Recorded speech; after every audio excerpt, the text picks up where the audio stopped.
مسئلہ ہے تو اس پہ جن چڑیل بھوت ڈالا ہوا ہے. اتنا نہیں ہے, ہوتے ہیں, اب کیسے ہوتے ہیں اللہ ہی بہتر جانتا ہے, اور انسانی شکل میں بھی آ جاتے ہیں بعض دفعہ یہ. اور ان کا سب سے خطرناک کام ہوتا ہے انسان کے دل میں وسوسے پیدا کرنا, انسان کو گناہوں کی طرف لے کے جانا. ان کی طبیعت میں شر غالب ہے, خیر کم ہے, اور ان کی تعداد انسانوں سے بہت زیادہ ہے, اور ان کی پیدائش بھی انسانوں سے پہلے ہوئی ہے. تو اللہ کی ایک مخلوق ہے. چڑیل تو جن ہی کی مؤنث کو کہا جاتا ہے, یہ کوئی الگ مخلوق نہیں ہے. جن کی انسان سے شادی بھی ہو جاتی ہے اور اولاد بھی ہو جاتی ہے, لیکن یہ کبھی بھی اس کی تمنا بولو مت کرنا. مرد کی بھی جنی یا عورت سے شادی ہو جاتی ہے, تبھی فقہا نے اس کے احکام لکھے ہیں کہ مرد کے لیے کسی جنیہ سے شادی جائز ہے یا نہیں. تو فقہا لکھتے ہیں کہ یہ عمل انسان کے لیے بولو نا بھائی ناجائز ہے, کیونکہ جنس الگ الگ ہے. اب آپ کیسے ہو جاتی ہے, اس کی کوشش قطن, کیونکہ جن کی جنیہ سے شادی ہوئی نا ان کے بیڑا غرق ہو گیا ہے. وہ جنیہ کو یہ انسان اب افورڈ نہیں ہوتی, تو جنیہ کو کون افورڈ کرے گا.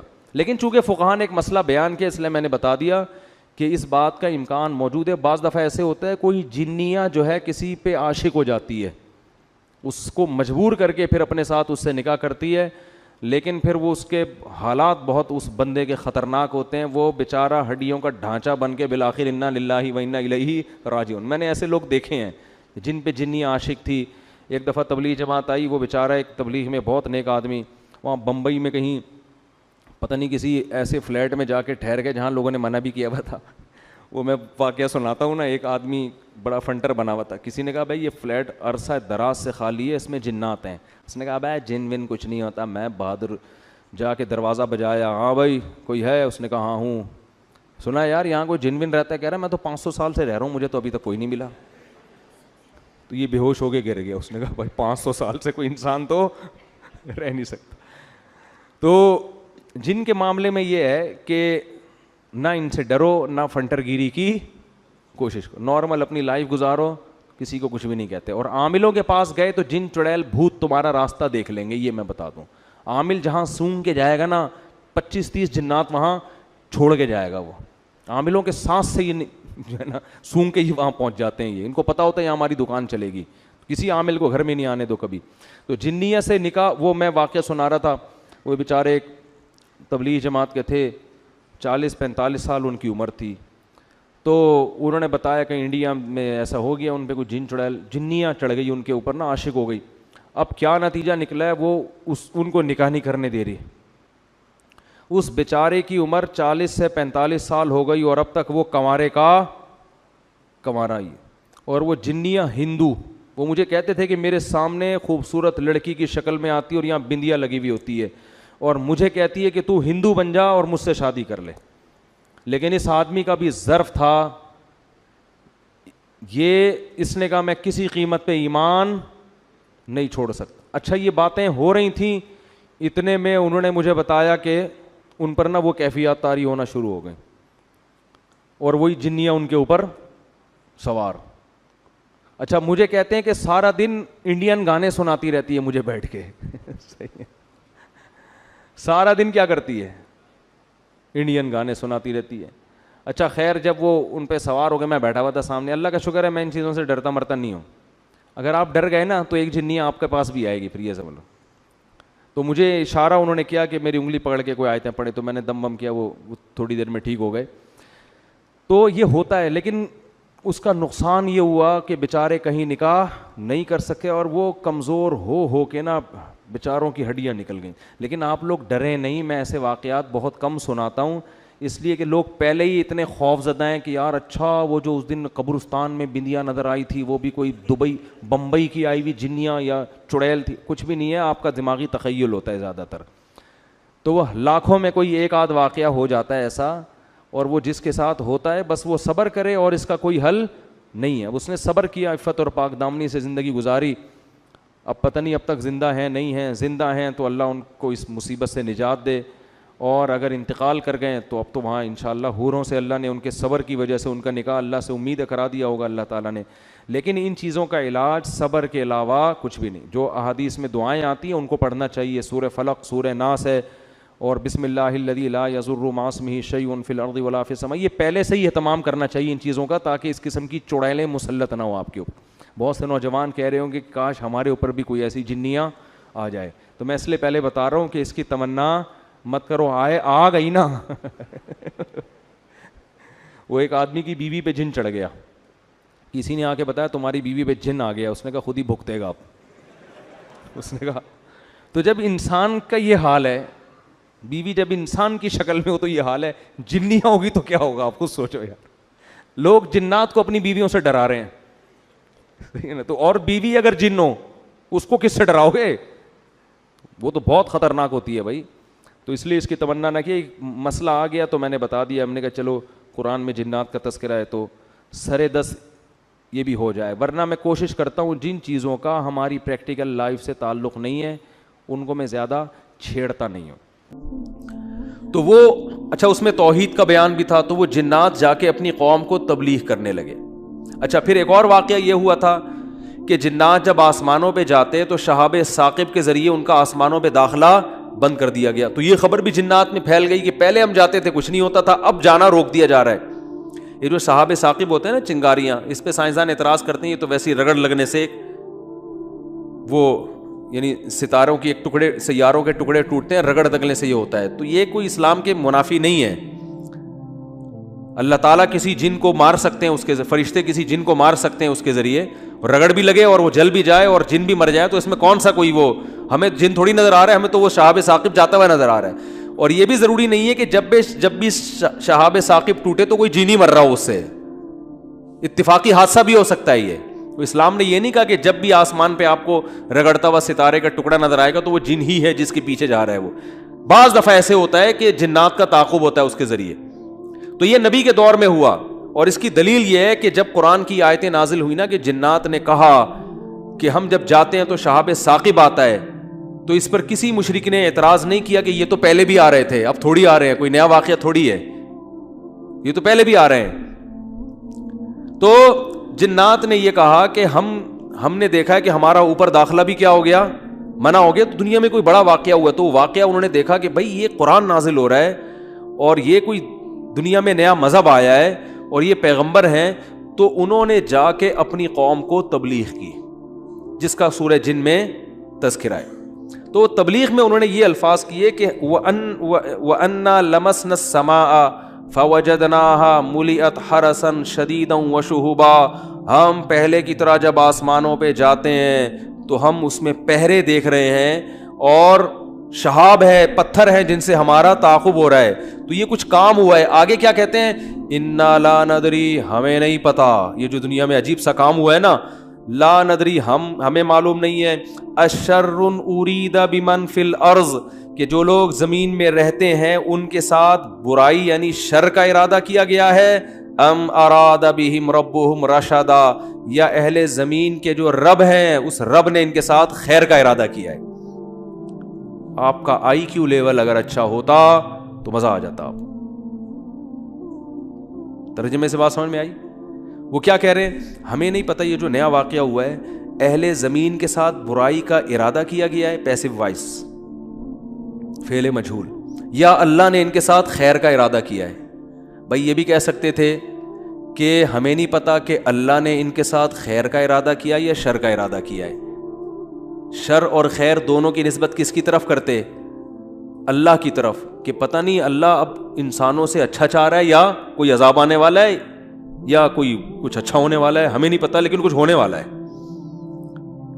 نہیں آ رہی بات؟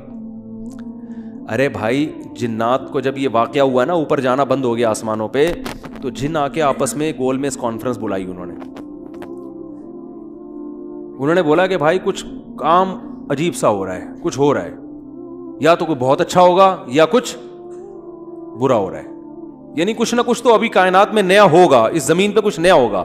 بمن فی الارض، اہل زمین کے ساتھ کچھ نیا ہونے والا ہے. اب یہ نہیں پتا کہ اچھا ہونے والا ہے یا برا. تو یا تو دونوں میں اللہ کا نام نہ لیتے، یہ کہتے ہیں ہمیں نہیں پتا اچھا ہونے والا ہے یا برا ہونے والا. یا اگر اللہ کی طرف نسبت کرنی تھی تو یہ کہتے ہیں ہمیں نہیں پتا کہ اللہ اچھا کرے گا یا اللہ ان کے ساتھ کیا کرے گا, برا کرے گا. بھائی جو بھی کرے گا اللہ ہی کرے گا نا. یا تو اللہ کی طرف منسوب کرو اچھائی کو بھی اور برائی کو بھی, کہ ہمیں نہیں پتا کہ اللہ نے جو آسمان میں پہرے لگا دیے ہیں تو اب اللہ کا ارادہ ہے کہ اہل زمین کے ساتھ کچھ بہت اچھا کرے گا یا اللہ ان کو سزا دے گا, کوئی برا ہوگا ان کے ساتھ. لیکن جنات کا انداز دیکھو, وہ کہہ رہے ہیں جب برائی کی بات آئی تو اللہ کا نام درمیان سے غائب کر دیا. اشر اریدا, اریدا جو میرے تفسیر کے لیکچر سن رہے ہیں نا اسپیچز چینل پہ, ان کو پتا ہے اریدا اکریما کی طرح ہے, پیسو وائس, ارادہ کیا گیا ہے. کس نے کیا یہ نہیں بتا رہے, کیا تو اللہ نہیں ہے. برائی کا ارادہ کیا گیا ہے زمین والوں کے ساتھ یا اللہ نے اچھائی کا ارادہ کیا ہے. اب آئی سمجھ میں؟ اب بھی اگر نہیں سمجھ میں آیا تو آئی کیو لیس لوگ ہیں آپ لوگ. پھر وہی پہلی ہے کہ وہ جو سیٹھ صاحب تھے نا, بے وقوف تھے, اپنے شاگرد سے کہہ رہے ہیں, اپنے ملازم سے, کہ ایسی پہیلی پوچھ کہ اس کا جواب میں بتا سکوں, ورنہ بے عزتی ہو جائے گی نا. اور اگر نہیں بتایا نا میں نے اس پہیلی کا جواب تو میں تجھے چھوڑوں گا نہیں, تیری گردن اڑا دوں گا میں. اب پہلی پوچھ لیکن آسان, تاکہ میری عزت بھی ہو جائے کہ بھائی سیٹھ نے پہلی کا جواب دیا ہے, جب جواب دوں گا عزت ہوگی, بھائی بڑے ذہین ہیں آپ. تو آہستہ سے اس کو کان میں کہہ دیا کہ ایسی پوچھنا کہ مجھے جواب اس کا آ بھی جائے, اتنی مشکل نہ ہو. اب یہ جو ملازم تھا نا, یہ گرو کہتے ہیں نا اس کو, گرو کہتے ہیں کہ ایک چیلا کہتے ہیں, چیلا یا چیلا, بچہ بڑا ہوشیار ہے ماشاء اللہ, چیلا. تو وہ چیلا کے اب سوچنے لگا کہ یار ایسی پہلی پوچھو کہ بہت آسان ہو. اب اس نے پہلی سوچ کے آیا, سرائکی میں یہ لطیفہ ہے اصل میں, دیکھو ہک چانٹ مرے سا سدھا تھیا ویسے, یہ میں نے ایک لفظ سیکھا ہے ابھی سرائکی کا. اب کسی کا مطلب نہ پوچھنا, وہ چماٹ لگا دے گا آپ کو کھینچ کے. دیکھو ہک چانٹ مرے سا سدھا تھیا ویسے, ٹھیک ہے نا. تو یہ کسی سے کہنا نہیں, ورنہ کوئی گارنٹی نہیں ہے, ٹھیک ہے نا. تو وہ جو تھا نا, اس میں اس نے پہلی سوچی, اس نے کہا حضور, اب مجھے پوری سرائکی تو آتی نہیں نا, وہ ہمارے حضرت سرائکی میں سناتے تھے یہ لطیفہ, وہ مزہ سرائکی میں ہی ہے. خیر, ہک مخلوق ہے, پونچھ گھمیندی ہے, چولہے کے گرد گھومدی ہے تے میاؤں میاؤں کرندی ہے بھائی. پونچھ بلی ہے نا, سب کو پتا ہے بھائی, اور چولہے کے گرد اکثر گھومتی ہے, اور آخر میں کمبخت نے یہ بھی بتا دیا کہ میاؤں میاؤں کرندی ہے, کہ یار ایسا نہ ہو یہ کوئی شیر اور چیتا کو لے آئے. اب یہ کھوپڑی اس کی کام نہیں کر رہی نا, آئی کیوں. اب یہ گھنٹہ بیٹھ کے سوچ کے کہتا ہے یار کس مصیبت, کہہ رہے ککیڑ مرغا نا. اب یہ جو چیلا تھا نا, اس نے بولا اگر میں نے بول دیا نا کہ یہ غلط ہے تو میری تو ایسی کی تیسی. اور یہ تھا ڈیڑھ ہوشیار. یہ اگر یہ کہہ دیتا کہ جی یہ جو ہے کیا نام ہے صحیح جواب دیا, تو اس کو یہ شبہ تھا کہ جو میرا گرو ہے وہ کہے گا کہ یہ شاید 2 نمبری کر رہا ہے. تو اس نے بڑی چالاکی سے ایک کام کیا, اس نے بولا حضور لگتا ہے کسی نے دسیا ہے, یعنی اتنی مشکل پہلی میں نے پوچھی تھی اور آپ نے بالکل درست جواب دیا, یہ کسی نے یقیناً آپ کو بتایا ہے. تو جواب کہتے ہیں نہیں, عقل جی دوڑ ہے, عقل کی دوڑ ہے بھائی, ادھر کیا ہے یہ عقل جی دوڑ ہے. ہمارے ادھر ایسی پڑھتے تھے, عقل جی دوڑ ہے, عقل کی دوڑ ہے بھائی یہ. تو میں نے اتنی ڈیٹیل میں آپ کو بتایا, اب بھی سمجھ میں نہیں آ رہا کہ جنات کیا کہہ رہے ہیں, انا لا ندری, ہمیں نہیں پتا, اشر ارید بمن فی الارض, کے زمین والوں کے ساتھ شر کا ارادہ کیا گیا ہے, ام اراد بہم ربہم رشدا, یا رب نے خیر کا ارادہ کر لیا ہے. تو کتنی تمیز ہے جنات میں ہے بھائی. حالانکہ شر کا ارادہ بھی اگر کیا ہے تو اللہ نے کیا ہے, خیر کا ارادہ بھی کیا ہے تو کس نے. لیکن قرآن جنات کے ان الفاظ کو نقل کر کے, قرآن نا سمندر ہے, بہت سارے مضامین قرآن میں ہوتے ہیں, ایک ایک آیت میں بہت ساری چیزیں نکل رہی ہوتی ہیں. تو یہاں یہ جہاں یہ بات ثابت ہو رہی ہے, تبھی تو فقہاء نے بیان کیا نا کہ قرآن اور حدیث سے استدلال 4 طریقوں سے ہوتا ہے. عبارت النص، اشارت النص، اقتضاء النص اور دلالت النص. 4 طریقے ہیں جہاں سے فقہا قرآن و سنت سے مسائل نکالتے ہیں، جو اصول فقہ میں پڑھائے جاتے ہیں. جو آج کل جو نئے نئے محقق آ رہے ہیں نا مارکیٹ میں، انہوں نے ان میں سے کوئی اصول بھی نہیں پڑھا ہوتا. تو اس سے یہ بھی پتہ چل رہا ہے قرآن تمیز بھی سکھا رہا ہے ہمیں کہ جنات سے تمیز سیکھ لو. ہمیشہ شر کی نسبت اپنی طرف کرو. صحیح ہے نا، میری وجہ سے ایسا ہوا، یہ ساری خرابی کس کی وجہ سے ہوئی ہے؟ میری وجہ سے ہوئی ہے. بھائی میری کوئی کوتاہی ہے جس کی وجہ سے شکست ہوئی ہے. جیسے غزوہ احد میں شکست ہوئی تو صحابہ نے تو اپنے آپ کو جھونک دیا تھا، شکست ہو گئی تو قرآن نے کیا کہا؟ تمہاری وجہ سے ہوئی ہے. ٹھیک ہے نا، تم نے پیغمبر کی اس معاملے میں اطاعت نہیں کی. صحابہ نے یہ نہیں کہا واہ ہم مدینہ چھوڑ کر آ گئے پیغمبر کے لیے، ہے بھائی اتنے ساری ہم نے قربانیاں دے دیں اور اسباب کی دنیا میں کامیابی کی امید نہیں تھی، پھر بھی ہم نے اپنے آپ کو میدان جنگ میں لے جا کے جھونک دیا. اب ایک گھاٹی پہ اگر 50 آدمیوں کے میں سے چند لوگوں نے اگر امیر کی اطاعت نہیں کی تو اس کی ہم سب کو اتنی بڑی سزا مل رہی ہے. دوسرے کوتاہی تو انہوں نے کی ہے اور قرآن کہہ رہے کہ تم نے کی ہے. سب کی طرف نسبت کیوں کی جا رہی ہے؟ صحابہ نے ایسا کوئی لفظ زبان سے نہیں نکالا، کچھ بھی نہیں نکالا صحابہ. اے اللہ ہماری غلطی ہے، ہم استغفار کرتے ہیں، آئندہ یہ کوتاہی نہیں ہوگی. تو کیسا کامیابی کے اصول ہیں یہ. تو بھائی دیکھو دنیا میں آپ کو اللہ کی مان کے چلنا ہے، آخرت میں پھر اللہ آپ کی مان کے چلے گا. سمجھ رہے ہو نا؟ پھر آخرت میں اللہ کہے گا کہ